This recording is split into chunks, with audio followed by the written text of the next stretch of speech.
Hi everyone, my name is Lisa and I'm from The Baking Coach. Today we are going to make our classic pretzel or bun kit.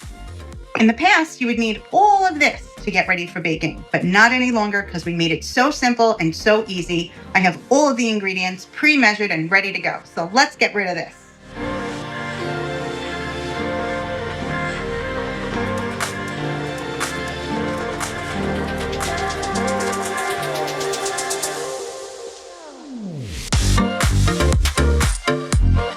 What you will need, is a bowl, nice sized bowl, parchment paper.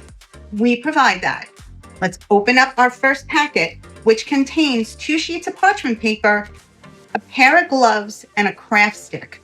But what I need for you to get, 1.5 cups warm water. Now the water needs to be water that you yourself feel comfortable with sticking your finger in and say, ooh, that's nice and warm.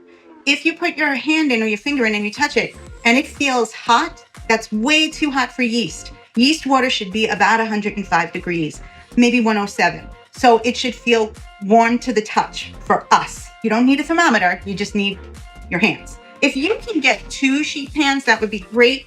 Another thing that you'll need down the road, in addition to water, some cooking spray, 2 tablespoons of melted butter for way later.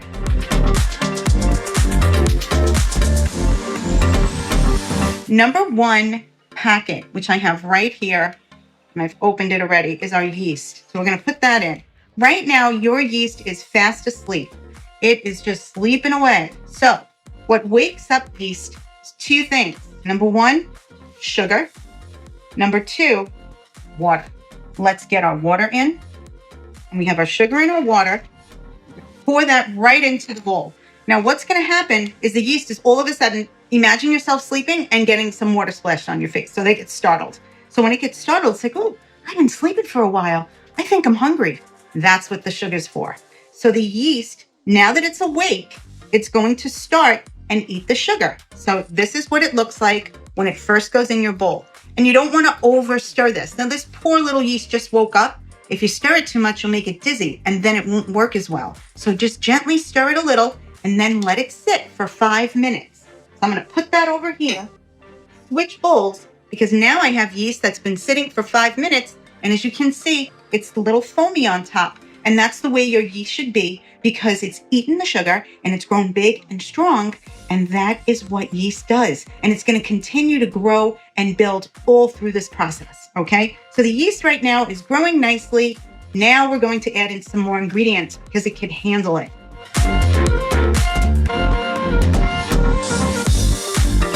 I'm putting the gloves on that were in your packet.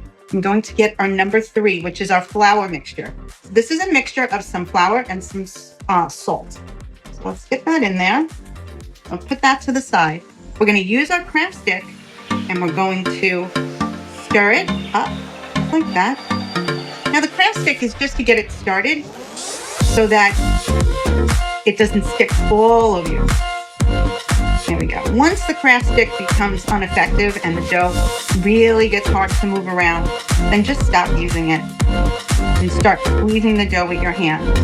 The next thing I have here is my extra flour, which is packet number 4. We're going to use some of it in the dough if we need it, and the rest we are going to use when we're handling the dough later to form either our pretzels or our pretzel buns.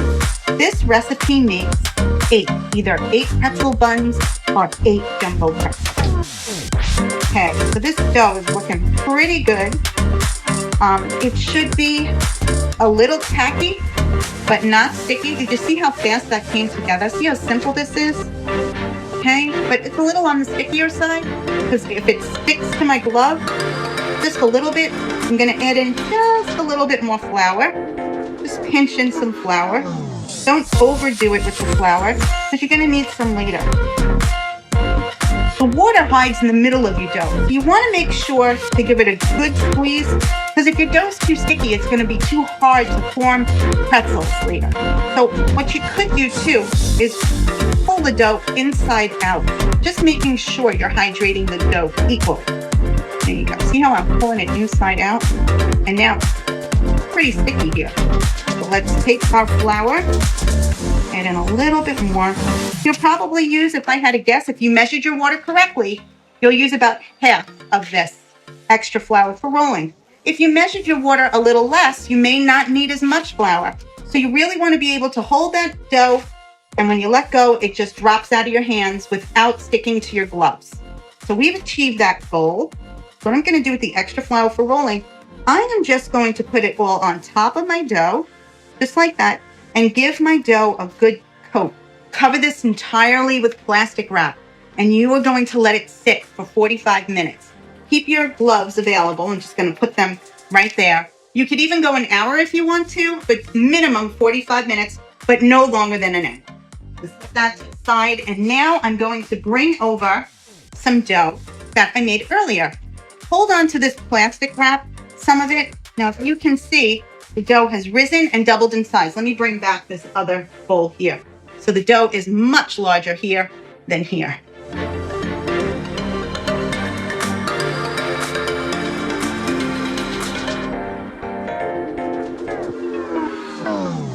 Your oven needs to be preheated to 450 degrees. The best time to do that is to turn your oven on right before you start shaping up all your pretzels.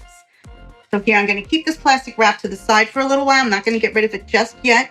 You could reuse it because you got to cover your pretzels again if you want to, or you can just get new. But it's good to keep around until you're done with the project.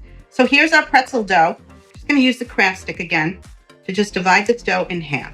Next thing I'm going to do is take the half and cut it in half. And now I'm going to cut the half, both halves, into quarters. And that will give you 8 equal pieces. And you would repeat that process with the other portion of dough. So let me move away the 3 other portions and just focus on this one. Now I've got extra flour for rolling in my bowl, which I will use because as you stretch this dough, you will need some flour because the dough will get a little sticky on the inside. So here's my dough.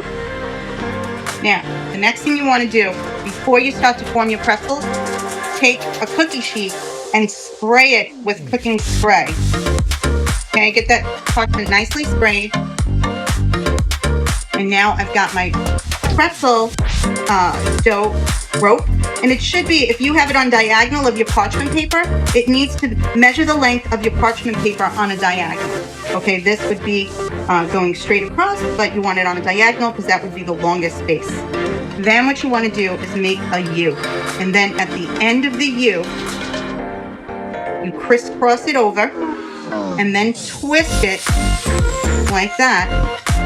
Spread this out a little. Now you're going to take this part here and bring it over. And that will make your pretzel shape. You can stop me and rewind me as much as you like. If you want to make pretzels, then that's what you would do for the rest of the dough. But if you're going to do buns, very simple. You just roll it into a ball, just like that. Nice smooth ball. There you go. And then you're going to take your dough ball and simply cut a deep slit, crisscross slit into the top. And then you would repeat that 8 times. Okay, so the next step of this would be to cover this up with plastic wrap and allow it to sit for another half hour.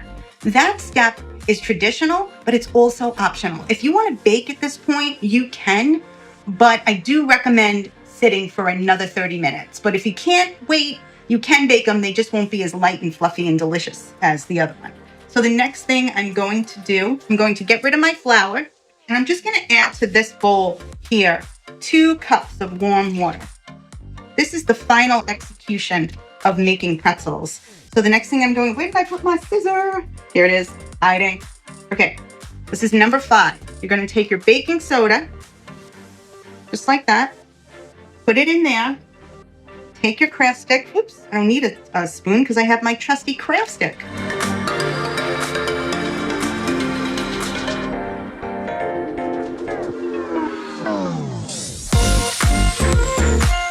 And then what you would do, pick up your pretzel, just like that, and you dunk it into the solution of baking soda and water. This is what makes it super brown. Then you place your pretzel back onto the pan, but do this just before baking. Don't do it any earlier than that. And then you want to take your pretzel, little bit of butter here, and rub it right on top of the pretzel. Then you're going to put them into the oven and you will bake your pretzels for about 10 minutes. And then your pretzel buns bake about 18 minutes. You want it to get a nice golden brown. So here we have our pretzel already baked and delicious, and our pretzel bun just waiting for some grilled chicken or hamburger or pulled pork. Just amazing. That is how you make your pretzels or your pretzel buns. The one thing that I do recommend is decide what you want to make. If you want to make 4 pretzels and 4 pretzel buns, that's totally fine. Just make sure they're on 2 separate cookie sheets. And another thing, I just want to show you when I let my pretzels sit for that extra 30 minutes. You see how they get nice and big and fluffy? So these pretzels are going to get ready for dunking when you make them sit the extra 30 minutes. So that's the difference. So you can see the different size of your pretzels and you get a much larger and much delicious pretzel. You just wait that extra 30 minutes. My name is Lisa. I'm from The Baking Coach. Thank you so much for joining me on this video. To check out more information about our kits, check us out at bakingcoach.com. Thank you so much. Bye-bye now.